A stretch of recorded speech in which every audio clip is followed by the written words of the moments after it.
আসসালামু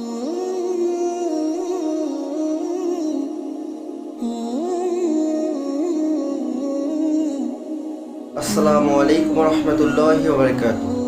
সুপ্রিয় দর্শক, আপনারা সবাই কেমন আছেন? মহান রব্বুল আলামিনের অশেষ রহমতে ও আপনাদের সকলের দোয়ায় আমি আলহামদুলিল্লাহ ভালো আছি। সুপ্রিয় দর্শক, আজকে কথা বলবো আওয়াবিল নামাজ নিয়ে। মানে ইশার সালাত ও মাগরিবের নামাজের পর ও ইশার সালাতের আগ মুহূর্তে যে নফল ইবাদত করা হয় তাকে আওয়াবিল সালাত বলা হয়।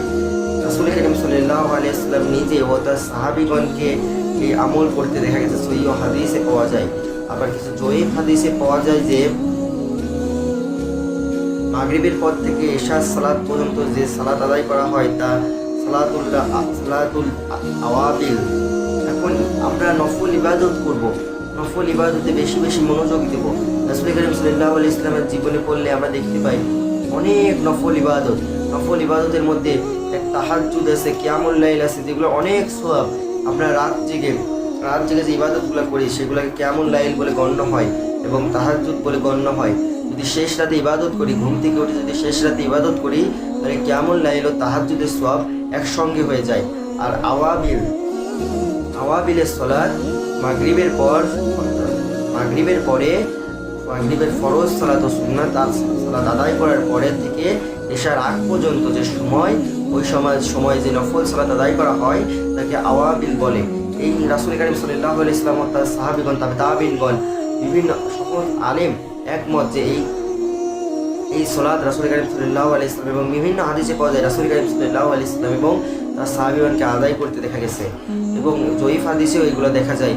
রাসূল কারীম সাল্লাল্লাহু আলাইহি ওয়াসাল্লাম ও তার সাহাবীগণ এই আমলটা বেশি বেশি করতেন। নফল ইবাদতের ক্ষেত্রে আমরা স্মরণ রাখবো, প্রত্যেকটা ইবাদত হবে আল্লাহর রাজি খুশির জন্য। লোক দেখানোর কোনো ইবাদত আমরা করবো না। রাসূল কারীম সাল্লাল্লাহু আলাইহি ওয়াসাল্লাম মনোযোগ সহকারে ইবাদত করতেন। আমরা কি মনোযোগী হতে পারি? সলাতে 5 মিনিটের সালাত যদি 1 মিনিটেও আদায় করি, তাহলে যদি আমাদের সেই 1 মিনিটের সালাতে পরিপূর্ণ মনোযোগ থাকে, তবে আমরা আল্লাহর সন্তুষ্টি আদায় করতে পারবো ইনশাআল্লাহ। আল্লাহর কাছে নামাজের সময় দীর্ঘ করে দেব, সালাতে সূরা কিরাত আস্তে পড়ব, সালাতে দোয়া দুরূদ আস্তে পড়ব এবং রুকুতে সময় বেশি নেব, সেজদাতে সময় বেশি নেব, সেজদা দীর্ঘ করে দেব, রুকু দীর্ঘ করে আল্লাহ তাআলার কাছে চাইবো।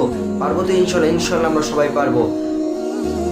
এবং সালাম ফেরানোর পরে হাত তুলে আল্লাহর দরবারে চাইবো। আপনি কোন হালতে আছেন? আল্লাহ তাআলা তো বলেন, আমার কাছে চাও, এ বান্দা আমার কাছে চাও, আমি দেবো। দুনিয়ার মালিকের কাছে একবার চাইলে রাগান্বিত হয়, দুনিয়ার মালিকের কাছে 2 বার চাইলে রাগান্বিত হয়, দুনিয়ার মালিকের কাছে 3 বার চাইলে রাগান্বিত হয়। একটা কাজে গেলে একটা মালিকের কাছে চাইলে রাগান্বিত হয় কিনা? অবশ্যই হয়। কিন্তু আমার মালিক, আমার আল্লাহ তাআলার কাছে না চাইলে আমার আল্লাহ তাআলা রাগান্বিত হয়। সুপ্রিয় দর্শক, আসুন আল্লাহ তাআলা আমাদেরকে বেশি বেশি নফল ইবাদত করার তৌফিক দান করুন। এই বলে আমার বক্তব্য শেষ করছি। ওমা তাওফিকা ইল্লা বিল্লাহ। আসসালামু আলাইকুম ওয়া রাহমাতুল্লাহি ওয়া বারাকাতুহু।